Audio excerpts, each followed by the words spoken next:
தினமலர் நேயர்களுக்கு வணக்கம். உரைகள் நிகழ்ச்சிக்கு உங்கள் அனைவரையும் அன்போடு வரவேற்கிறோம். தமிழக வெற்றி கழகம் அதாவது தினம்தோறும் அந்த கட்சியை சுற்றி ஒரு நிறைய பேச்சுக்கள், விவாதங்கள் அப்படின்னு போயிட்டே இருக்கு. முதல்ல ஆட்சியில பகிர்வு, அதிகார பகிர்வு கொடுக்க போறோம். என் தலைமையிலான கூட்டணியில இணையறதுக்கு யார் வேணா வாங்கன்னு ஒரு அழைப்பை விடுத்தார் விஜய் அவர்கள்.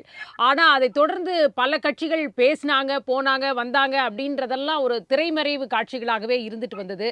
ஆனால் ஒரு கட்சி கூட இன்றைய நிலைமையில அவர்களுடன் கூட்டணியில இல்ல அப்படிங்கிறது தான் கள யதார்த்தமாக இருக்கு. இந்நிலையில இன்னமும் தேர்தல் தேதி அறிவிக்கப்பட்ட பிறகு கூட கூட்டணி பற்றிய பேச்சுக்கள் இன்னமும் நடந்துகிட்டு தான் இருக்கு அப்படின்னு ஒரு 2-3 நாளா தேசிய ஜனநாயக கூட்டணி சார்பில் அங்க பேச்சு நடத்துறாங்க.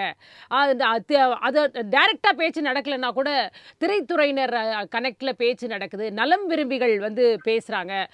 எப்படியாவது கூட்டணிக்குள்ளர விஜய் அவர்களை கொண்டு வர்றதுக்காக பாக்குறாங்க நலம் விரும்பிகள்லாம் அப்படின்ற மாதிரி விஜய் அவர்களுடைய நலம் விரும்பிகள் இந்த முயற்சிகளை எடுத்துக்கிட்டு இருக்காங்க அப்படின்றது எல்லாம் சொல்லப்படுது. இன்னொரு பக்கம் புசி ஆனந்த் தலைமையில் நடைபெற்ற ஒரு மாவட்ட செயலாளர்கள் கூட்டத்தில் 90% மாவட்ட செயலாளர்கள் கூட்டணி வேண்டும் அப்படின்னு சொன்னாங்க அப்படிங்கிற செய்தியும் வந்தது. இதுல எதுவுமே அதிகாரப்பூர்வமாக நமக்கு வரல அப்படின்னாலும் தொடர்ச்சியாக இந்த செய்திகள் தான் இன்னைக்கு பார்த்தா மெயின் ஸ்ட்ரீம் மீடியாவை ஆக்குபை பண்ணிட்டு இருக்கு அப்படின்னே சொல்லலாம். இன்னொரு பக்கம் பார்த்தாக்கா விஜய் அவர்கள் நேர்காணல் நடத்துறதுக்கு தயாராயிட்டு இருக்காரு. தேர்தல் அறிக்கை வெளியிட இருக்காங்க. இப்படி ஒரு பக்கம் போயிட்டே இருக்கு. ஸோ உண்மையிலேயே கூட்டணி அப்படிங்கிறது அமைய போகுதா இல்லை கூட்டணி இல்லாமலே தனித்து போட்டியிட போறாங்களா அப்படின்றதுல மிகப்பெரிய கேள்வி தமிழக வெற்றி கழகத்தை சுற்றி எழுந்திருக்கிறத பார்க்கிறோம்.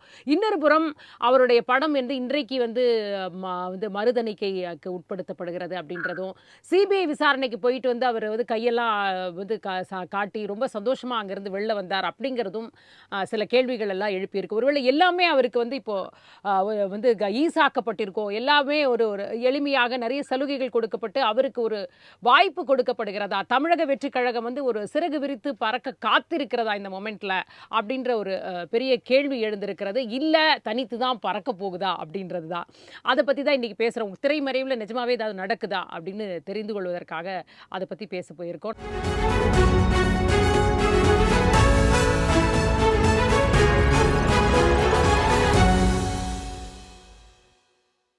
நம்மோடு 2 கருத்துரையாளர்கள் இணைஞ்சிருக்காங்க. முதலாவதாக அரசியல் விமர்சகர் திரு ஜெகதீஸ்வரன் அவர்கள் நம்மோடு இணைஞ்சிருக்காங்க. வணக்கம் சார். வணக்கம். மற்றும் தொலைபேசி வாயிலாக மற்றொரு அரசியல் விமர்சகர் திரு மணிகண்டன் வீராசாமி அவர்கள் நம்மோடு இணைஞ்சிருக்காங்க. வணக்கம் சார். மணிகண்டன் சார் வணக்கம். வணக்கம் சார். தமிழக வெற்றி கழகம் முதல்ல கூட்டணிக்கு அழைப்பு விடுத்து ஒரு கதவுகள் எல்லாம் திறந்து வச்சாங்க. ஆனா ஒருத்தர் கூட இன்னி வரைக்கும் என்ட்ரி ஆகல. என்ன விஷயம் சார்? அதான் நிறைய பேர் பேசப்பட்டதா, நிறைய தகவல்கள் அன்அஃபிஷியலா வந்தது. சில பேர் ஆமா நடக்குது, எல்லா கட்சினா எல்லாரும் பேசதான் செய்வாங்க அப்படின்ற மாதிரி எல்லாம் சொன்னாங்க. தினகரன் அவர்கள் சொன்னாரு, எடப்பாடி பழனிசாமி அவர்கள் கூட கொடி பறக்குது, பிள்ளையார் சுழி போட்டாச்சு அப்படின்னாரு. பிஜேபி தரப்புல இருந்து பேசுறாங்க அப்படின்னு சொல்லப்பட்டது. அப்புறம் செங்கோட்டையன் அவர்கள் தினகரன் அவர்கள் வந்துருவாரு, ஓபிஎஸ் வந்துருவாரு அப்படின்லாம் அவர் ஒரு பக்கம் சொல்லிட்டே இருந்தாரு. ஆனா ஒருத்தர் கூட வரல. உண்மையில என்னதான் நடக்குது, எதனால கூட்டணின்னு ஒண்ணு அவங்களுக்கு இந்த மொமெண்ட் வர அமையல சார்? இந்தியா முழுக்க 28 மாநிலங்கள், 8 டெரிட்டரி யூனியன் பிரதேசங்கள் இருந்தாலும் தமிழகத்தின் அரசியல் பாத்தீங்கன்னா இந்த 28 மாநிலங்கள இது ஒரு வித்தியாசமான அரசியலா இருக்கும். இங்க மாநில கட்சிகள் பாத்தீங்கன்னா எப்பவுமே அதிமுக திமுக இரு கட்சிகளும் பாத்தீங்கன்னா ரொம்ப வீரியமா அரசியல் கருத்துக்களை சொல்லுவாங்க. வெற்றி தோல்வியை தாண்டி களத்துல ரொம்ப வீரியமா வேலை செய்வாங்க. நீங்க பாத்தீங்கன்னா எல்லா பூத்துக்கும் இன்னைக்கு வரைக்கும் பாத்தீங்கன்னா இத்தனை ஆண்டுகள்ல தமிழகத்தை இதுக்கு முன்னாடி ஆண்ட காங்கிரஸா இருக்கட்டும், இப்ப பிஜேபி மத்தியில் ஆளுகிற பிஜேபி அவங்களுக்கே பாத்தீங்கன்னா பூத் லெவல்ல ஏஜென்ட் போடக்குன்ற நிலைகள் வந்துகிட்ட இந்த 2 திராவிட கட்சிகளை சார்ந்துதான் யாரா இருந்தாலும் அந்த தேசிய கட்சிகள் இயங்கும். இதுதான் அடிப்படை அரசியல். வெற்றி தோல்வியை தாண்டி அந்த தொண்டர்களோட பலம், அரசியல் அவங்களோட நிலைப்பாடு, அந்த பூத்துல 75,000 பூத்துக்கு ஆட்களை நிரப்புறது, இதுதான் ஒரு கட்சியோட அடிப்படை. இந்த மாதிரி எந்த விதமான அடிப்படையும் இல்லாத ஒரு கட்சி எதுன்னு பாத்தீங்கன்னா தமிழக வெற்றி கழகம் தான். ஏன் அதை நம்ம சொல்றோம்னா அது இன்னும் கட்சியாகவே மாறவில்லை. இன்னும் ரசிகர் மன்றமாக இருக்கிறது. மக்கள் மன்றமா இருந்து அந்த மக்கள் மன்றத்தை கலைச்சாங்க பாத்தீங்களா, அப்பயே வந்து பாத்தீங்கன்னா எல்லாமே முடிஞ்சு போச்சு. எப்படி ரசிகர் மன்றம் வந்து அப்படிதான் இருக்கு இன்னைக்கு வரைக்கும். வந்து பொறுப்பாளர்கள் கிடையாது, பூத் லெவல் ஏஜென்ட் கிடையாது, மக்கள் கிட்ட போய் நீங்க பேசல, அவங்க அந்த தலைவர் வந்து பாத்தீங்கன்னா மக்கள் கிட்ட போய் நெருங்கவே இல்லை. கேட்டா நான் வந்து கல்ட்டு, நான் வந்து போக வேண்டிய அவசியம் கிடையாதுன்னு சொல்லிட்டு, தலைவா நீங்க ஒரு கல்ட்டு தலைவா, நீங்க வராதீங்க, நீங்க வந்தா அந்த வசீகரம் வந்து போயிடும், உங்களை எப்பயாவது ஒரு தடவை தான் நாங்க மக்கள் கிட்ட காட்டுவோம் அப்படின்னு சொல்லும் போது, சினிமாக்கு வேணா அது சரிப்படலாமா கண்டி, அரசியலுக்கு வந்து அறவே வந்து அது வந்து மக்கள் கிட்ட வந்து எடுபடல. இப்ப உள்ளபடியே சொல்ல போனா, இப்ப நீங்க கூட்டணி கதவை திறந்து வச்சிருக்காங்க, சிறகு விரித்து பறகுன்னா, அது முதல்ல நீங்க வந்து முட்டைக்குள்ளே தான் இருக்கீங்க. முட்டைக்குள்ள இருந்து வெளியில வந்தாதான் அது வந்து குஞ்சியா நீங்க வந்திருக்கீங்களா, உங்களுக்கு வந்து சிறகு முளைச்சிருக்கா இல்லையான்னு உங்களுக்கு வந்து தெரியும். நீங்க அப்படியே தான் உள்ளவே இருக்கீங்க. உங்க உள்ள அரசியல் நீங்க உள்ள அரங்கத்திலே தான் பேசுறீங்க. மக்கள் கிட்ட போய் பேசினாலும் இன்னமும் நீங்க அந்த கேரவன்ல தான் உட்கார்ந்துட்டு பேசுறது. தமிழகத்துல இந்த அரசியல் வந்து எடுபடாது. எந்த கட்சியும் வந்து முதல் மாநாடுல பாத்தீங்கன்னா கொள்கை பிரகடன மாநாடுன்னு வந்து விக்கிரவாண்டியில போட்டு எல்லாருக்கும் வந்து ஆட்சி யாத்திரை பங்குன்னு எடுத்த உடனே ஓபன் பண்ணி விட்டுன்னு எல்லாரும் வந்து வந்துருவாங்க அப்படின்னு இவங்க எதிர்பார்த்தது. அவங்களுக்கு வந்து பேரடியாக இருந்தது, பேர் இடியாக இருந்தது. யாருமே எல்லாருமே மறைமுகமாக ஒரு பேச்சு நடத்தி தானே, நம்மளுக்கு அபிஷியலா வரலனாலும் அன்அபிஷியலா பேச்சுன்றது நடந்தது அப்படின்னு தானே உணர முடிஞ்சது இல்ல. அவங்க காங்கிரஸ் வரைக்கும், கடைசியில காங்கிரஸ் வரைக்கும் பாக்குறோம் நம்ம. எல்லா கட்சிகளுமே அவங்களோட கூட்டணி அமைக்க தயாரா தான் இருந்தாங்க, பேச்சுவார்த்தையிலும் ஈடுபட்டாங்க. ஆனா என்ன காரணத்தினாலயும் அமையல. அது யாராவது தடுக்கிறாங்களா? உண்மையிலேயே என்ன நடக்குது அப்படின்னு நீங்க நினைக்கிறீங்க?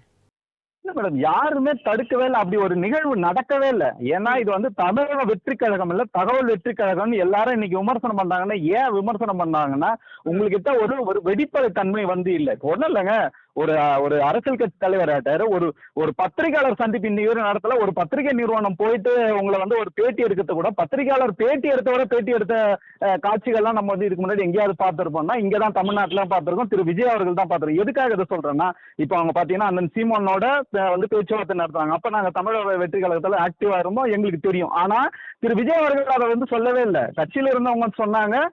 அதுக்கப்புறம் பாத்தீங்கன்னா அண்ணன் சீமான் அவர்கள் சொன்னாங்க. விஜய் சார்ந்த யாருமே அதை வந்து வெளிப்படையா சொல்லவே இல்லை. அதுக்கப்புறம் பாத்தீங்கன்னா அதிமுக பேச்சுவார்த்தை நடத்தான்னு சொன்னாங்க.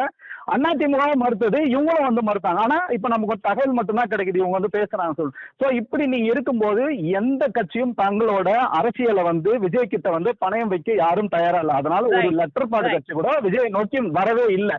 சரி, விஜய் நோக்கி எந்த கட்சியும் வரலன்னு சொல்றீங்க. வெயிட் பண்ணுங்க, நான் ஜெகதீஷ் அவர்கள்ட்ட பேசிட்டு வரேன். ஜெகதீஷ் சார், அதாவது என்ன, அதாவது இப்படி வந்து யாருக்குமே வந்து எதைனாலும் ஒரு அஃபிஷியலா ஒரு அனௌன்ஸ்மெண்ட்டே அங்கே விஜய் தரப்புலேருந்து வர்றதில்லை நம்ம பார்க்குறோம். அவரை பற்றி விமர்சனங்கள் வைக்கப்பட்டாலும் சரி, இல்லை தனிப்பட்ட முறையிலேயே வந்து குற்றச்சாட்டுகள் வைக்கப்பட்டாலும் சரி, அவர் பர்சனல் லைஃப்பை பேசினாலும் சரி, என்ன விஷயங்களை பேசினாலும் வந்து அவர் அதற்கு வந்து ஒரு ரியாக்ஷனே எங்கேருந்துமே வர்றதை காணோம். அப்பப்போ ஏதாவது ஒரு மக்களுக்கு நலன் சார்ந்த சில விஷயங்களுக்கு ஒரு அறிக்கை மட்டும் எங்க இருந்தாவது வருது. இப்படி ஒரு அரசியல் இருந்தும் கூட ஒரு 15% வாக்கு அவருக்கு இருப்பதாக தொடர்ந்து சொல்லப்பட்டு வருது. எல்லா கருத்து கணிப்புலையும் நம்ம பார்க்கிறோம், அவருக்கு ஒரு சதவிகிதம் ஒதுக்கி வைக்கிறாங்க. இது எப்படி சாத்தியம் நீங்க நினைக்கிறீங்க? ஏன்னா ஆரம்பிக்கும் போது வேணா அது இருந்திருக்கணும். பட் அந்த கிராஃப் பார்த்தீங்கன்னா, கரூர் ஒன்று நடக்குது, அதுக்கப்புறம் ஒரு பர்சனல் கான்ட்ரவர்சி வருது, சிபிஐ விசாரணைக்கு போறாரு, அதுக்கப்புறம் படம் வரல, இப்படி எல்லாம் அவரை சுற்றி ஒரு அவருடைய இதை பிம்பத்தை இறக்குற மாதிரியான சம்பவங்களே நடக்கிறத நம்ம பார்க்கிறோம். அப்படி இருக்கும்போது எப்படி இந்த 15% மேட்ச் ஆகுதா? இன்னைக்கும் அது இருக்கிறதா நீங்க பார்க்கறீங்களா?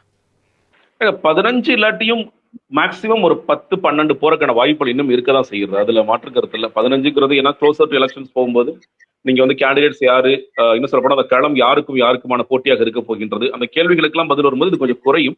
ஆனா நீங்க சொல்ற மாதிரி அது ஒரு 10க்கு மேல அது வந்து அப்படியே ஸ்டேபிளா இருக்கு. ஒரே ஒரு காரணம் தான், நீங்க அந்த கூட்டத்திற்கு விஜய் என்ற ஒருவர் வெளியே வந்து பேச வேண்டிய அவசியம்லாம் இல்லை. அவங்களுக்கு விஜய் வந்து சும்மா கை காமிச்சாலே போதும். அப்பா விஜய் எனக்கு கை காமிச்சார்ப்பா போதும்பா. நீங்க திருச்சியில இந்த சனிக்கிழமை அரசியல் ஒன்று விஜய் ஆரம்பிச்சார், நீங்க பாத்திருப்பீங்க. முதலாக திருச்சிக்கு தான் போனார். திருச்சியில ஒரு மேடை ஏறி அதாவது பஸ் ஏறி மைக்ல பேசும் பொழுது சவுண்ட் வெளியே வரல, எல்லா ஆடியோஸும் கட்டா இருந்துச்சு. விஜய் ஆனா விடாம பேசிட்டே தான் இருந்தார், யாருக்குமே கேட்கல. கீழே கூட கேட்கலாம், அண்ணா கேட்கலாம் சொல்லிட்டு இருந்தாங்க. ஆனா வந்தவங்க கிளம்பி போனாங்க. செய்தியாளர்களும் கூட விஜய் பேச்சு கேட்காதெல்லாம் கிளம்பி இல்லை, விஜய் நாங்க பாத்துட்டோம், நாங்க வந்த கடமைங்கிறது விஜய் பாக்குறதுக்காக வந்தோம், விஜய் பார்த்துட்டோம், விஜய் என்ன பேசுறாங்க எங்களுக்கு என்னன்னு சொல்லி கிளம்பி போயிட்டாங்க.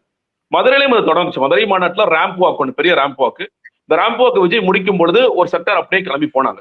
அவங்க எல்லாருமே இந்த விஜய் பார்த்துட்டவங்க. விஜய் அவர் தொண்டை நாங்க கேட்ச் பிடிச்சிட்டோம், எங்க தொண்டை விஜய் கேட்ச் பிடிச்சிட்டாரு, விஜய் பக்கத்துல பாத்துறோம், இதோட எங்களுக்கு என்ன வேணும், விஜய் என்ன பேசுறா எங்களுக்கு என்ன, கிளம்பி போயிட்டாங்க. அப்ப இந்த கூட்டம் என்பது விஜய் என்ற ஒரு நடிகர் அரசியலுக்கு வருகிறார், அந்த நடிகருக்கு நாங்கள் ஆதரவு அளிப்போம். அல்லது சில பேர் மாறுவிடுவாங்க, இதெல்லாம் ஓட்ஸா மாறுது, நான் சொல்ற ஓட்டா மாறும். அவங்களை பொறுத்த வரைக்கும் ஓட்டோட வேல்யூ எல்லாம் பெருசா கிடையாது. எனக்கு விஜய் பிடிச்சிருக்கு, நான் ஓட்டு போடுவேன்.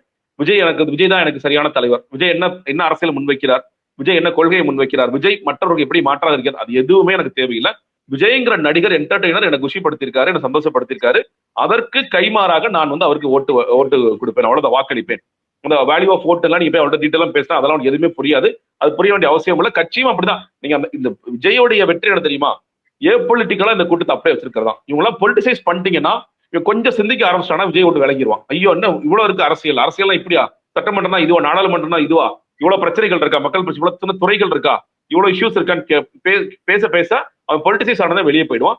விஜயோட வெற்றி சூச்சம் அந்த 10% என்பது விஜயோட ரசிகர்களாக இருப்பவர்கள், அரசியலை கற்றுக்கொள்ள விரும்பாதவர்கள், விஜய் என்ன சொன்னாலும் சரி, விஜய் தான் அரசியல்வாதி, விஜய் தான் கிரேக்க அரிஸ்டாட்டல், விஜய் தான் எல்லாமே அப்படின்னு நினைக்கின்ற அந்த கும்பல் என்பது இருந்து கொண்டேதான் இருக்கும். அவர்களுக்கு கரூர் ஸ்டாம்பிங் நடந்தா என்ன, விஜய் சிபிஐல கூப்பிட்டா என்ன, ஜனநாயகன் படம் வந்தா என்ன, வராட்டி என்ன, அது எந்த பத்தியும் அக்கறையும் கவலையும் இல்லை.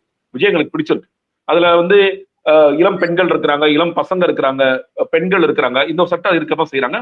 எல்லாருக்கும் இவங்க எல்லாம் பெருசா திமுக சரியில்லை, அதிமுக சரியில்லை, அதையெல்லாம் தாண்டி விஜய் ரசிகர்கள், அவ்வளவுதான். அந்த ஒரு பாயிண்ட் அவங்க ரொம்ப கனெக்ட் ஆகி போறாங்க. அப்படிதான் பார்க்கிறேன். பேசாமலே இருக்கிறதே ஒரு பலமா? ஏன்னா இது ஒரு புதுவிதமான அரசியலா நம்ம பார்க்கிறோமா? அரசியல்வாதிகள்னா பேசிக்கிட்டே தான் இருக்கணுமா? ஏன் இப்படி இருக்கக்கூடாதான்னு விஜய் அவர்களே கேட்கிறாரு. அதே மாதிரி பேசாம இருக்கிறதுனாலே எனக்கு எதுவும் தெரியாதுன்னு நினைச்சிடாதீங்க, எனக்கு இந்த டெக்னாலஜி எல்லாம் தெரியும், இப்படி பண்ணலாம் அப்படி பண்ணலாம் அப்படியெல்லாம் சொல்றாரு. ஸோ ஒருவேளை அது மக்களை ஈர்க்குதோ? ஏன்னா நிறைய பேர் பேசிட்டாங்க, ஆனா ரிசல்ட் பார்த்தா அந்த அளவுக்கு இன்னும் சாட்டிஸ்ஃபைடா எந்த ஆட்சி வந்தாலுமே இல்லை அப்படின்ற மாதிரி இருக்கும்போது ஒரு புதுசா வர்றது, எப்பயுமே தமிழகம் புதிதாக வருபவர்களை வரவேற்க தயாரா இருக்கிறாங்கன்னு தான் நம்ம தமிழக அரசியல் களத்தை நம்ம பார்க்கிறோம். நிறைய அதற்கு உதாரணங்கள்லாம் இருக்கு. ஸோ அப்படி இவர் கொஞ்சம் மௌனமா இருக்கிறதுனால நம்ம அண்டர் எஸ்டிமேட் பண்ணிட்டு இருக்கோமா? அதனால மக்களுக்கு அது பிடிச்சிருக்கா? இல்லங்க. அதாவது அவர் ஏன் மௌனமா இருக்காருன்னா, அவர் ரொம்ப பேச எக்ஸ்போஸ் ஆயிடுறாரு. நீங்க ஒவ்வொரு கூட்டத்திலையும் பேசி முடிக்கும் பொழுது ஸ்டாட்டிஸ்டிக்கலா பல விஷயங்களை தப்பா பேசுறாரு. அவர் ஏதாவது சமசமரம் பேசிட்டு வந்துடுறாரு, அது எக்ஸ்போஸ் ஆயிடுறாரு. ஆனா மக்கள்கிட்ட என்னன்னு கேட்டீங்கன்னா, நீங்க அவர் ஏன் அதிகமா பேசாம அதிகமா காட்டாம வச்சிருக்காங்கன்னா, அப்படி இருந்தாலும் ஈர்ப்பு இருக்கும். விஜய் சகஜமாக இறங்கி இந்த களத்துல அவரும் மக்களா நடந்தாருன்னா அவர் ஒரு சாதாரண மனிதராக மாறிடுவார். இல்ல, அவங்களுக்கு தேவை ஒரு ஆதர்சனமான ஒரு நபர், எப்பயும் ஒரு ஒளிவட்டம் வச்சிருக்கிற ஒரு கரிஸ்மாட்டிக் லீடரா இருக்கணும். ஒரு கரிஸ்மாட்டிக் உதாரணத்திற்கு ரஜினிகாந்த், கமல்ஹாசன் அவர்களை நீங்க அவ்வளவு எளிதா பாத்திர முடியாது. ஆனா கமல்ஹாசன் சேனல் டிவிஸ் வரைக்கும் வருவாரு, டிவில பேட்டி கொடுப்பாரு, சில சேனல்ஸ்ல உட்கார்ந்து சில ஷோஸ் எல்லாம் அவரே ஹோஸ்ட் பண்ணுவாரு இருந்துச்சு ஒரு காலத்துல. நீங்க ரஜினி அவ்வளவு ஈஸியாக எட்ட முடியாத ஒரு பொருளாக இருக்கும். நீங்க எல்லா நேரத்திலும் அப்படிதான். விஜய் கிட்டத்தட்ட இப்ப இவங்களும் என்ன சொல்றாங்க, நீங்க ஜெயலலிதா மாதிரி சார், நீங்க அவ்வளவு சீக்கிரம் வெளியே வந்துடக்கூடாது, அவ்வளவு சீக்கிரம் பேசிடக்கூடாது. ஆக்சுவலி ஜெயலலிதா நிறைய வேலை பார்த்தாங்க, நிறைய உழைச்சாங்க, கொள்கை பரப்பு செயலராக இந்த கட்சிக்காக எவ்வளவு அதிமுக உழைத்தார்கள் என்பது அந்த வரலாறுலாம் தெரியாத காரணத்தினால நீங்க இப்படிதான் சார் இருக்கணும், உங்களுக்கு வெளியே காமிச்சிடக்கூடாது. நீங்க ஒண்ணு இல்லைங்க, இப்ப கரூர்ல போட்ட கூட்டத்தை கரூர்ல இருக்கிற 6 சட்டமன்ற தொகுதியில பிரிச்சு போட்டீங்கன்னா ஒவ்வொரு இடத்திற்கும் 5000 பேர் 6000 பேர் தான் வருவாங்க. ஆனா கரூர்ங்கிற ஒரு மாவட்டத்துக்கு தான் விஜய் வருவார் அப்படின்னு நீங்க சொல்லி என்ன பண்றீங்க? ஒட்டுமொத்த கூட்டத்தையும் அங்க திரட்டுறீங்க. திருச்சிங்கிற ஒரு மாவட்டத்துக்கு தான் வருவார். திருச்சியில இருக்கிற சட்டமன்ற தொகுதிகளுக்கு வருவாய் மாவட்டத்துக்கு விஜய் வரமாட்டார். சென்னையில இருக்கிற ஒரு பகுதிக்கு தான் வருவார், எல்லா பகுதிகளுக்கும் போக மாட்டார். இப்ப என்ன ஆயிடுதுன்னா, விஜய் பார்த்தது இல்ல, விஜய் பார்த்தே ஆகணும் போல கட்டாயம் மாதிரி ஆயிடுது. சில நேரங்கள்ல சில இங்கிலீஷ் படங்கள் நமக்கு புரியவே புரியாது, படத்தை பார்த்தாதான் நீ அறிவாளிங்கிற மாதிரியான ஒரு தோட்டம் நரேட்டிவ் வந்துடும். அதனால நம்ம இங்கிலீஷ் படத்தை பார்த்து சூப்பரா இருக்கும், நானும் பார்த்துப்பா அந்த மாதிரி ஆயிடும். அதே மாதிரி விஜய்ங்கிற ஒரு நபர் நம்ம பாக்குறோம்னா சமுதாயம் கோச்சுக்கும் போல இருக்கு. அதனால விஜய் போய் பார்த்துருவோம்.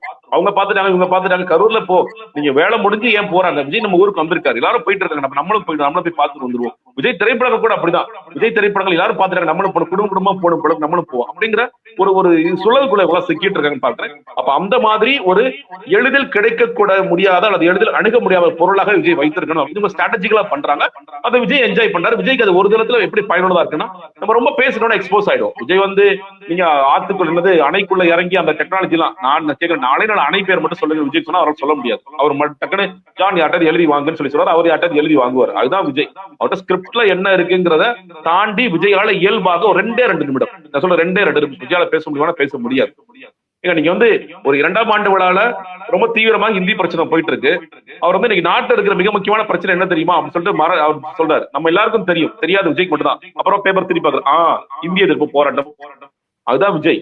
ஒரு பக்கம் மொழிப்போர் தியாகிகளுக்காக போய் இந்த ஸ்கிரிப்ட் படி என்ன மொழிப்போர் தியாகிகளுக்கு ஃபர்ஸ்ட் ரோஜா பூவை நம்ம பரப்பி வைக்கணும், அதுக்கப்புறம் வணக்க வைக்கணும், அதுக்கு பிறகு மேடையில வந்து எல்லாத்தையும் பேப்பர்லாம் வச்சு போயிருவாங்க பாதுகாவலர்கள், பேப்பர்ல தான் பார்த்து படிச்சுட்டு வரணும்.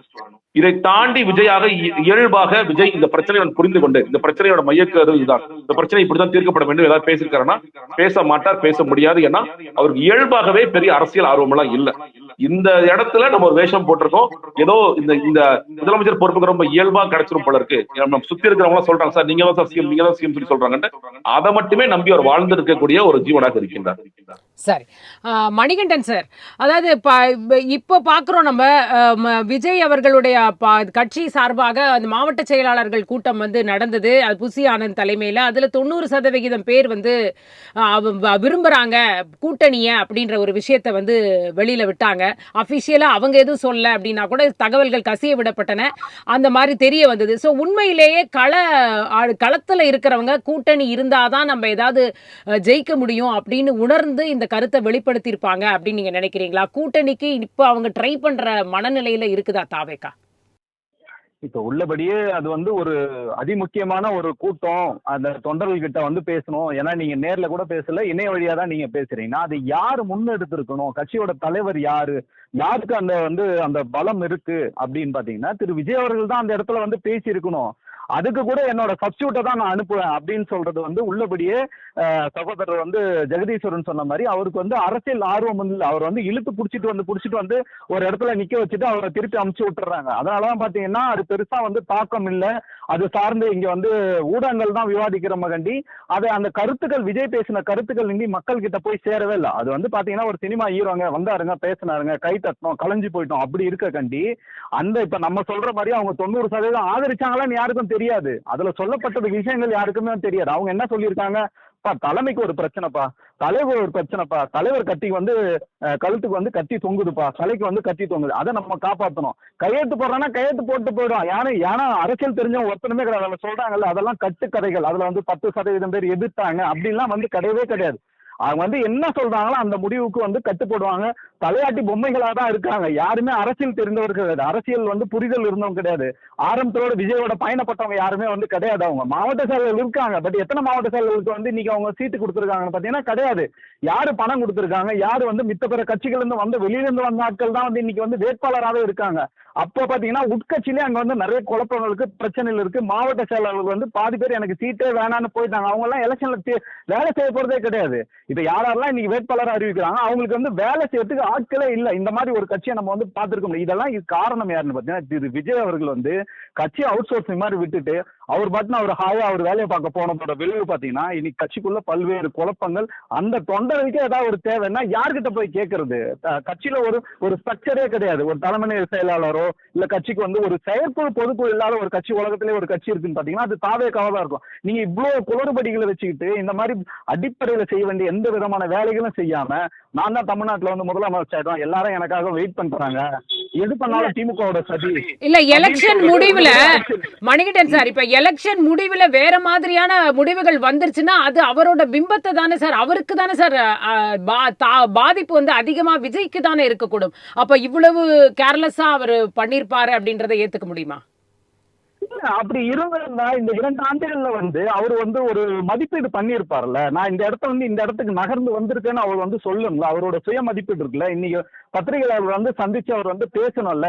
உள்ளபடி இவ்வளவு பிரச்சனை இருக்குங்க, இங்க ஒரு கட்சி இருக்கு, ஆளுங்கட்சின்னு ஒண்ணு இருக்கு, அவங்க வந்து வேலையே செய்யறது இல்ல, எதிர்கட்சின்னு ஒருத்தவங்க இருக்காங்க அவங்க வந்து வேலையே செய்யல, உள்ளபடி எதிர்கட்சி நான் தான் சொல்லிட்டு இவர் மேடைகள்ல பேசுறத ஊடகங்களை போய் பேசணும். கிராமங்கள்லாம் மேடைகள் தோறும் இவர் வந்து அதை போய் முழங்கி இருந்தாருன்னா மக்கள் கிட்ட இவர் மேல ஒரு அபிப்பிராயம். அவர் சாதாரணமா கூட்டத்துக்கு போனாவே பிரச்சனை ஆயிடுதே சார். அவர் எப்படி கிராமமா அவர் நடந்து அவர் எப்படி அது அந்த சிக்கல்ல இருக்கிறதா தானே பார்க்க முடியுது.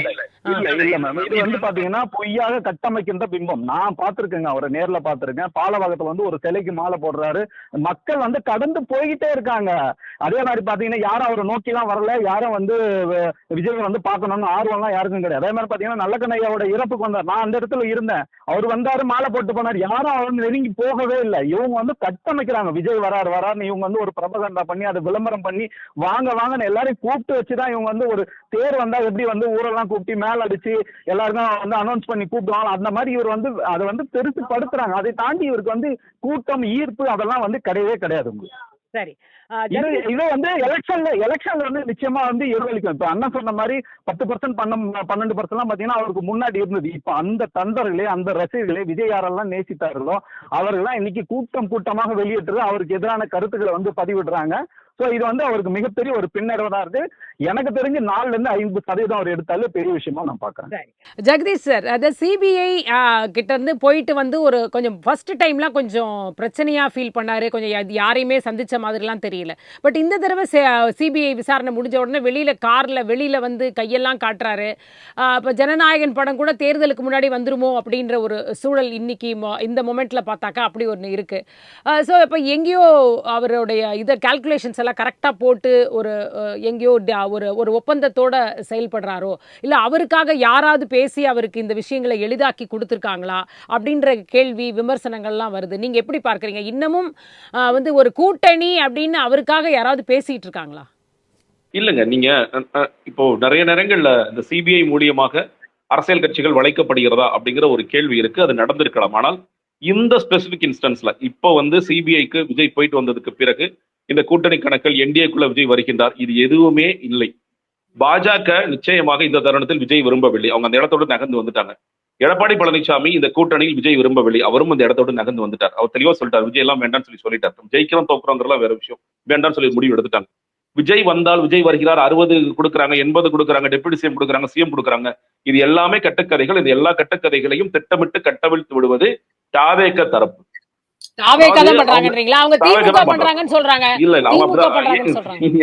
திமுக ஆக்சுவலி நீங்க ஒருவேளை இந்த கூட்டணி அமைஞ்சிருச்சுன்னா திமுக ஆபத்து. ஒருவேளை என்டிஏக்குள்ள விஜய் போனாருன்னா அது வந்து திமுக ஆபத்து. அதனால அந்த வேலைகளை திமுக செய்யவில்லை. நான் ஏன் தாவேக சொல்ற கேளுங்க. நீங்க இந்த கட்சி துவக்கத்துல இருந்து ஒரு நரேட்டிவ் தொடர்ச்சியாக, இது உண்மையும் கூட, என்ன நடந்துச்சு? முதலாக சீமானிடம் பேசுகிறார் விஜய். பேசுவார், எனக்கே ஒரு கூட்டம் ஒரு சந்திப்பு நடந்து தெரியும். களஞ்சியம் ஒன்றால் 9 சந்திப்பு நடந்துச்சுன்னு சொல்லி சொன்னாங்க. ஒரு சந்திப்பு நடந்தது. விஜயும் சீமானும் சேர்ந்தா ஆட்சி அமைக்க போறாங்க, இல்ல வந்து ஒரு 16-20% எடுக்க போறாங்க. முதலாக கதை இருந்தது. விக்கிரவாண்டி மாநாட்டிற்கு பிறகு இது உடைந்து சீமானையே விஜய் விமர்சிச்சுட்டாரு, ஒரு மறைமுக விமர்சிச்சுட்டாருன்னு சொல்ல பிறகு இது சீமான் அவர்கள் இந்த பக்கம் நிலை அந்த பக்கம் நிலை நடுரோட்டில் அடிபட்டு சாகாதான்னு சொல்லி முடித்த பிறகு அதிமுகவுடன் விஜய் பேசிக் கொண்டிருக்கிறார். 80 சீட்டு கொடுத்துட்டாங்க, 60 சீட்டு கொடுத்துட்டாங்க, டெபுட்டி சிஎம் கொடுத்துட்டாங்க. இது நடந்துச்சு. இதுவும் மறைமுகமாக பேச்சுவார்த்தை நடந்தது, எல்லாம் உண்மைதான். இவங்க என்டிஏக்கு போயிட்டாங்க. அதுக்கு பிறகு விஜய்க்கு பெரிய ஷாக்கு, ஒட்டுமொத்த கேம்புக்கும் ஷாக்கு. அதுக்கு அடுத்தபடியாக என்ன பண்றாங்க? விசிக வராரு, திருமாவண்ணன் வராரு. திருமாவண்ணனோட மனசு இங்கதான் இருக்குன்னு அடுத்ததாக ஒண்ணு விடுறாரு. அவர்கள் இல்லப்பா அதெல்லாம் கிடையாதுப்பா, நீ இப்ப ஓரமா போப்பான்னு சொல்லிட்டாரு. அதற்கு பிறகு காங்கிரஸ் கையில் எடுக்கிறாங்க. காங்கிரஸ்ல பிரவீன் சக்கரவர்த்தி பேசிட்டாரு, மாணிக்கம் தாக்கூர் பேசிட்டாரு, ராகுல் காந்தியா கிட்ட பேசிட்டாரு, சோடங்கர் பேசிட்டாரு. இப்படி ஒரு கதைகள் வந்து காங்கிரஸ் வந்து விஜய் பயன்படுத்துற அளவுக்கு பயன்படுத்த தூக்கி எரிஞ்சிட்டு போயிட்டாங்க. அது முடிஞ்சிச்சு. அதுக்கு அடுத்தபடியாக இந்த ஊர்ல வேற யாருப்பா மிச்சம் இருக்கா? ஓகே, அடுத்து பாஜக கொள்கை எதிர்ன்னு சொல்லிட்டோம். முதல்ல அவங்க கேட்டாங்க, உண்மைதான். கரூர் ஸ்டாம்பிடும் போது எல்லாரும் முயற்சி பண்ணாங்க. எடப்பாடி பழனிசாமி ரொம்ப எக்ஸைட்டடா இருந்தாரு. டிடி தினகரன் வந்து அவர் இவரை பயன்படுத்திக்கிட்டாரு. அவரை அப்புறம் உள்ள கொண்டாரன்னு பார்த்தாரு. எது நடந்தாலும் அவங்க கூட போலாமா வேண்டாமா? இல்ல வேண்டாம், ஒரு குழப்பமான சூழ்நிலை. விஜய்க்கு பெருசா வந்து இந்த கொள்கை எதிரி இந்த இதெல்லாம் பிரச்சனை இல்லைங்க. விஜய் வந்து மோடிக்கும் எனக்கு என்னங்க பிரச்சனை தான் கேட்பார். கொள்கை எதிரி ஏன் சொல்லணுங்கிற விஜய்க்கு தெரியாது. அவர் வந்து ஜான் சொல்ல சொன்னாரு, நான் சொன்னேன், அவ்வளவுதான். அதை தாண்டி அவருக்கு பெரிய அதெல்லாம் கிடையாது. அதனால இது பாஜகக்குள்ள போலாமா வேண்டாமா அப்படின்னு ஏன் விஜய் முடிவெடுப்பாரா எடுக்க மாட்டாரு அப்படின்னா அவருக்கு பெரிய அதுல பெரிய புரிதல் எல்லாம் இல்லை. அதனாலதான். பட் ஸ்டில் வந்து என்டிஏக்குள்ள போவேணான்ட்டு ஒரு தரப்பு சொல்றது, என்டிஏக்குள்ள போனது ஒரு தரப்பு சொல்றது பயங்கர குழப்பமா இருக்கு. ஆனா எல்லாரும் பொதுவாக சொல்றது ஒண்ணு, என்டிஏக்குள்ள நீங்க போனீங்கன்னா என்டிஏ வெற்றி பெறலாம், ஆட்சி அமைக்கலாம். ஆனால் உங்களுடைய பொலிட்டிக்கல் கேரியர் என்ன ஆகுங்கிற ஒரு பெரிய கேள்வி. முதல் தேர்தலே கொள்கை இதனோட சமரசம் வச்சுட்டீங்கன்னா நம்ம ரசிகர்களே நாளைக்கு உங்களை எப்படி ஏத்துக்குவாங்க? அது ஒரு சிக்கலாகும் சொல்லிட்டு அதனால அவங்க போக விரும்பல. பட் அதே சமயம் நம்ம என்ன பண்ணணும்? நம்ம வந்து பாஜக நேரடியாக எதிர்க்கல. நம்ம கரூர் ஸ்டாம்பேடுக்கு பிறகு பாஜக எதிர்க்க நமக்கு பயம் இருக்கு. சிபிஐ பார்த்தா பயமா இருக்கு, சிபிஎஸ்சி பார்த்தா பயமா இருக்கு. அப்ப அந்த பயத்தை நம்ம வெளிப்படுத்தவும் முடியாத நிலைமையில இருக்கும். அப்போ எங்களை எல்லா இடத்துலையும் கூப்பிட்டாங்க, மோடிஜியே கூப்பிட்டாரு, அமித்ஷாஜியே கூப்பிட்டாரு. அப்படி இருந்தாலும் எங்க அண்ணன் எல்லா பிரச்சனையும் தாங்கிட்டு அவர் தனிச்சு சிங்க மாதிரி நிக்கிறார் பாருன்னு ஒரு நெரேட்டிவ் செட் பண்றதுக்கு தாவேக தரப்பு கும்பலே 80 சீட்டு கொடுக்குறாங்க, 60 சீட்டு கொடுக்குறாங்க அப்படிங்கிறத சொல்லிட்டு இருக்காங்க. வெளிப்படையாக நடந்த விஷயங்களை பாருங்க. எடப்பாடி பழனிசாமி போனவே சொல்லிட்டாங்க, யாரு கூடயும் கூட்டணி பேச்சுவார்த்தை நடத்தல. நயினார் நாகேந்திரன் அவங்க கட்சியில பேசிய ஏஎன்எஸ் பிரசாத அவங்க சஸ்பெண்ட் பண்றாங்க. நீங்க எல்லாருமே வந்து அதெல்லாம் யாரும் கூப்பிடலங்க, விஜய் எல்லாம் கூப்பிடல. ஒரு காலத்தில் தமிழ் சவுந்தரராஜன் அழைத்தார், நயினார் நாகேந்திரன் அழைத்தார், அண்ணாமலை அழைத்தார், எடப்பாடி பழனிசாமி அழைத்தார், அந்த கட்சியில இருக்க செல்லூர் ராஜ் எல்லாருமே கூப்பிட்டாங்க. அந்த காலம் முடிஞ்சு போச்சு. இனி வந்த ஒன்னும் நல்ல வாராட்டி ஒன்னும் பிரச்சனை இல்லை, நம்ம வந்து அதை விட்டு விலகி வந்தோம்னு சொல்லிட்டு அந்த இடத்துக்கு போயிட்டாங்க. அப்ப தாவேக்கு ஒரு நரேட்டிவ் தேவைப்படுது. நாங்க தனிச்சு போறோங்கிறதுக்கு ஒரு நரேட்டிவ் தேவைப்படுது. எல்லாரும் எங்களை கூப்பிட்டாங்க, ஆனா நாங்க தான் போகணும் ஒரு நரேட்டிவ் செட் பண்றாங்க. இப்ப கடைசியாக மிச்சம் மீதி இருக்கிறது 2 கட்சிகள் இருக்கிறாங்க. ஒன்று சீனியர் ராமதாஸ், இன்னொன்னு புதிதாக கட்சி துவக்கிய சசிகலா அவர்கள். அவர்களிடமும் அவர்கள் பேச்சுவார்த்தை நடத்திட்டு இருக்காங்க. அதுவும் நடக்குது. நீங்க வந்து இந்த இந்த மண்ணுல அவங்க வந்து பேசாத கட்சிகளே இல்ல. ஆதி என்ன காலத்து எதிர்பார்க்கறாங்க? இல்ல சார், அப்படி என்ன எதிர்பார்க்கறாங்க? ஒவ்வொரு கட்சிகிட்ட இருந்து இவ்ளோ கட்சிகள்ட்ட பேசிருக்காங்க சிம்பிளா அப்படின்னு நம்ம சிம்பிளா சொல்றேன், சொல்றோம். ரொம்ப சிம்பிளா சொல்றேன். நீங்க வந்து நீங்களே சொல்றீங்களா 15% வாக்கு வங்கி, இப்ப நீங்க பரவலா பேசலாம், நான் 10ங்கிறேன், அவர் 4ங்கிறாரு. ஆனா விஜய் என்ன சொல்றாரு, விஜய் கட்சி என்ன சொல்றாங்க, எங்களுக்கு 40% வாக்கு வங்கி இருக்கு, வீட்டுக்கு வீடு விஜய் இருக்கார், 2.25 கோடி. அவர் கூட ரொம்ப அவங்களே வந்து பாவப்பட்டு ஒரு 25 லட்சத்தை வேணா நீங்க வச்சுக்கோங்க, 2 கோடி நாங்க வச்சுக்கிறோம்னு சொல்லிட்டு 2 கோடி வாக்குகள் எங்களுக்கு இருக்குன்னு சொல்லிட்டாங்க. நான் என்ன கேட்கிறேன், 2 கோடி வாக்கள் இருந்தா 4 கார்னர் கான்டெஸ்ட்ல 4 முனை போட்டியில நீங்க சிஎம், அப்புறம் எதுக்காக நீங்க கூட்டணிக்கு அலைஞ்சுக்கிட்டே இருக்கீங்கன்னு நான் கேட்பேன். ஆனா இல்ல, அதுதான் நிதர்சனம் அவர் என்னங்கிறது சொல்றாரே, நம்மளோட அதுதான் நட்பு சக்திகள் வரனால கூட நம்ம தனித்து களம் காண்போம்னு ஏற்கனவே சொல்லிட்டாரே. விக்கிரவாண்டியில சொன்னாருங்க. இல்ல, அதை விக்கிரவாண்டி திரும்ப இல்ல. உறுதிப்படுத்தி இப்ப ரீசெண்டா நடந்ததுல தஞ்சாவூர் செங்கிப்பட்டி நினைக்கிறேன். அப்ப காங்கிரஸ் வர்ற மாதிரி இருந்தது, வருவாங்களா வரலையான்னு தெரியாத மாதிரி ஒரு சிச்சுவேஷன் இருக்கும்போது நட்பு சக்திகள் வந்து வரலாம், ஆனா வரலன்னா கூட நம்ம தனித்தே களம் காண்போம் அப்படின்னு. நான் மறுபடியும் அதான் சொல்றேன், நட்பு சக்திகள் வரலாம்னா என்ன சொல்ல வரீங்க, நான் சொல்றேன் இல்ல. அப்ப அப்ப அதாவது உங்களுக்கு எவ்வளவு பெரிய தாராள மனசுனா, பாவம் காங்கிரஸ் பள்ளத்துல விழுந்து கிடக்கு, அவங்களே கை தூக்கி கூட்டிட்டு போய் அவங்களுக்கு 4 மினிஸ்ட்ரி கொடுப்பாங்க, அவ்வளவு நல்லவங்களா நீங்க? நீங்க யாரு கூடயாவது சேர்ந்தாதான் 2 பிரச்சனைங்க. ஒண்ணு, இன்னைக்கு தேர்தல பணம் தேவை, விஜய் பணத்தை செலவழிக்க தயாராக இல்லை. எல்லா நிகழ்ச்சிகளுக்கும் ஆதவர்ஜனா செலவு செய்யறார். ஆதவர்ஜனா தன்னோட தொகுதிக்கு செலவு பண்ணுவார், எல்லா தொகுதியும் செலவு பண்ணுவாரா, பண்ண மாட்டார்.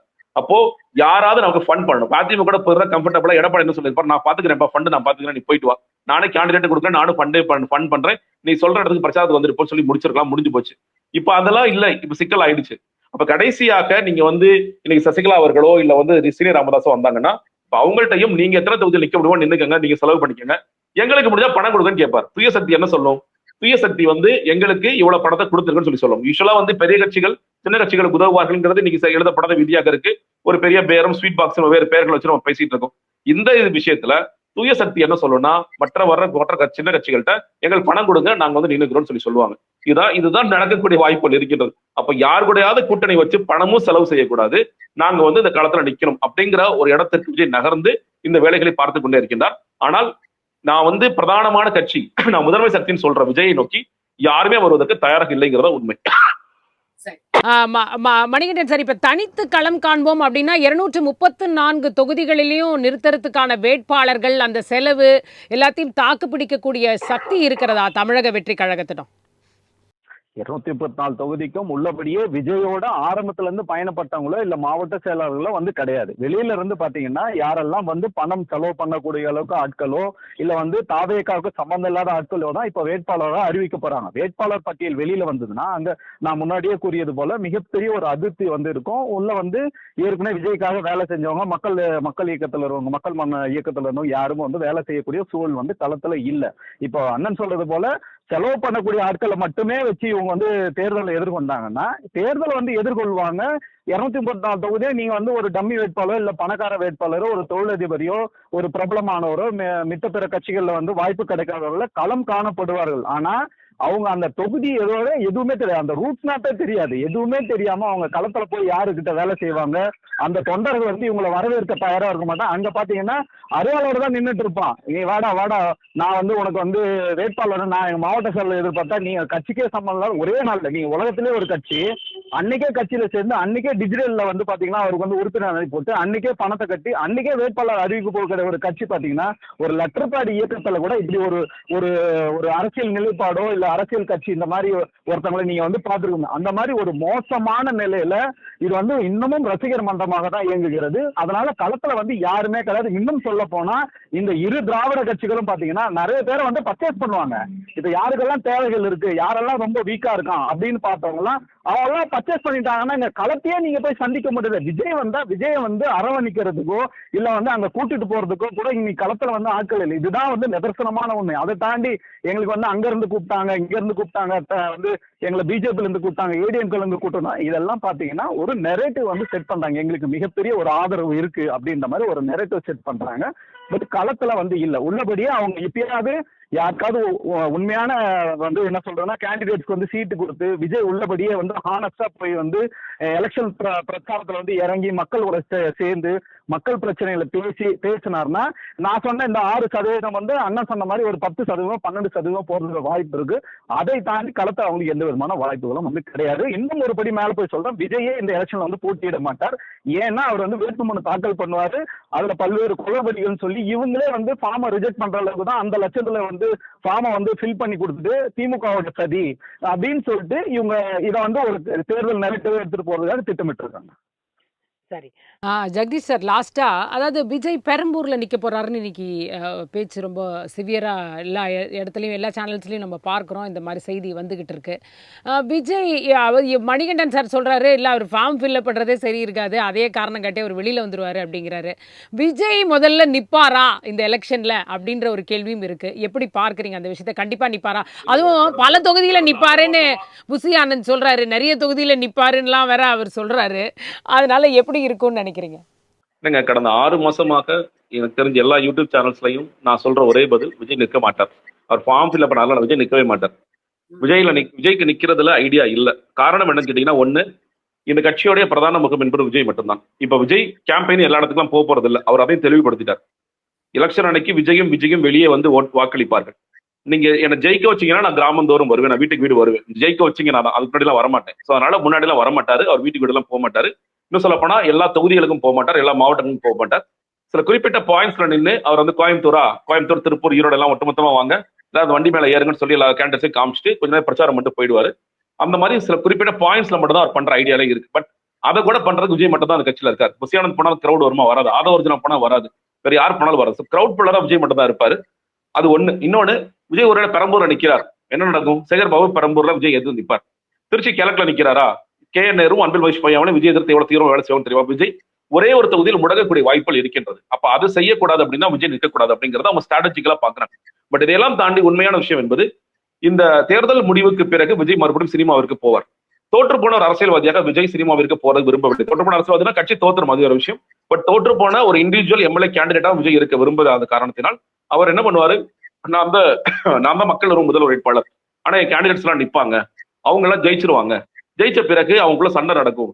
யார் வந்து தன்னோட எம்எல்ஏ பொறுப்பு ராஜினாமா பண்ணிட்டு அண்ணனுக்கு வந்து எம்எல்ஏ போஸ்ட் கொடுக்குறேன், நான் முதலமைச்சர் ஆயிடுவேன் அப்படின்னு ஒரு கதையை சொல்லுவாங்க. பார்க்கலாம், நான் அப்படிதான் நடக்கும் நான் நினைக்கிறேன், நான் நம்புறேன். அது வந்து உண்மையா அங்கங்க ஒரு தேர்தல் அறிக்கை சம்பந்தமான வாக்குறுதிகள் எல்லாம் தொடர்ந்து அங்கங்க படிச்சுட்டு வர்றதையும் நம்ம பார்க்கிறோம். ஒவ்வொரு கூட்டத்திலையும், நிர்வாகிகள் கூட்டத்திலையும். அது ஏதாவது அவர்களுக்கு பலனை கொடுக்கும் அப்படின்னு நினைக்கிறீங்களா? இல்லங்க, நீங்க தேர்தல் அறிக்கை என்பது நம்ம சுயமாக கட்சி ஏதாவது செய்யுதுன்னா பரவாயில்ல, அதுக்கு ஒரு யூஎஸ்பியா இருக்கும். நீங்க இப்ப ஜான் என்ன பண்ணிருக்காரு, ஒரு எப்படி கொள்கைக்கு ஒரு டீமை போட்டு திமுக கொஞ்சம் காப்பி அடிச்சுக்க, நாம் தமிழர் 50-50 காப்பி அடிச்சுக்கன்னு சொல்லி சொன்னாரோ, அதே மாதிரி திமுக, அதிமுக, பாஜக, காங்கிரஸ், பக்கத்து மாநிலங்கள் எல்லா தேர்தல் அறிக்கையிலும் ஒரு டீம் கொடுத்து எல்லாத்துலயும் என்னென்ன உருவி போடுங்கன்னு சொல்லி சொல்றாரு. இப்ப மகளிர் தேர்தல் பார்த்தோம், திமுக, அதிமுக சொன்னதை வெவ்வேறு வடிவங்கள்ல ஒரு தொகையை மட்டும் மாத்தி அவர் போட்டு கொடுக்குறாரு. இப்ப சந்திரபாபு நாயுடு திருடிக்கிறாரு. அதே மாதிரிதான் இப்ப எல்லா தேர்தல் வரப்போகின்ற எல்லா புள்ளிகளுமே ஏற்கனவே இது அங்க படிச்ச மாதிரி இருக்கே, இங்க படிச்ச மாதிரி இருக்கே, பேர் மட்டும் தான் மாறும். அது தாலிக்கு தங்கம் சொல்லிருப்பாரு, இவர் வேற மாதிரி பேர் சொல்லுவார். இவர் தாய்மாமன் சீரும்பாரு, இல்ல அன்னை சீரும்பாரு. இது பேரை மாத்தி போடுறத தவிர சொந்தமாக அவருக்கு தேர்தல் அறிக்கைகளும் தயார் பண்ண மாட்டாங்க. ஏற்கனவே இருக்கின்ற கட்சிகள் என்னென்ன சொல்லப்பட்டதோ, நாம் தமிழரை கொஞ்சம் எடுத்துக்கலாம், திராவிடத்துல திமுக எடுத்துக்கலாம், அதிமுக எடுத்துக்கலாம், பிச்சு போட்டு பண்ணுவாங்க. அதனால பெரிய இம்பாக்ட் ஏற்படுத்தாம போயிடும். அதான் சிக்கல். நீங்க வந்து இன்னொன்னு, அதாவது 2 இருக்குங்க. இன்னைக்கு சீமான் எந்த பக்கம் நிக்கிறாரு, நான் இலவசங்களே கொடுக்க மாட்டேன், ஒரு பக்கம் கிளீனா போயிட்டார். மற்ற கட்சிகள் வந்து இலவசங்கள் கொடுப்போம்னு சொல்லி ஒரு இடத்துல இருக்காங்க. விஜய் வந்து ஆக்சுவலி இந்த பக்கம் தான் நிப்பாரு, இலவசங்களே கொடுக்காத ஒரு விஜய். இன்னும் சொல்ல சர்க்கார் விஜய், புரியுற மாதிரி சொல்ல சர்க்கார் விஜய் எல்லாம் நினைச்சிட்டு இருந்தாங்க. அப்படி சர்க்கார் விஜய் நினைச்சவங்களுக்கே பெரிய ஷாக். என்னடா இவரும் வந்து இந்த இடத்துல குதிச்சிட்டாரு அப்படிங்கிற மாதிரி ஷாக் இருக்கு. அது சரியா தப்பாங்கிற வேற டிபேட். பட் ஆனா அதுக்குள்ள குதிச்ச பிறகு அவங்களுக்கே பெரிய குழப்பம் ஏற்பட்டுருச்சு. விஜய் கொள்கை ரீதியாக எந்த பக்கம் இருக்கு. அதனாலதான் சொல்றேன், நீங்க வந்து ஏன் கொள்கை இல்ல கொள்கைகளை சொல்லி சொல்றாங்கன்னா, யார் கூட வேணாலும் நான் கூட்டணி போவேன், எந்த கொள்கை வேணாலும் பேசுவேன், திடீர்னு அந்த பக்கம் இருப்பேன், திடீர்னு இந்த பக்கம் வருவேன், அப்படி மாறி மாறி இருக்கின்ற ஒரு தெளிவற்ற நிலையில் தான் தாவேக தொடர்ச்சியாக பயணப்பட்டுக் கொண்டிருக்கின்றது. அதனால அது பெரிய இம்பாக்டாக ஏற்படாது. கருத்துக்களுக்கு உங்கள் இருவருக்குமே மிக்க நன்றி.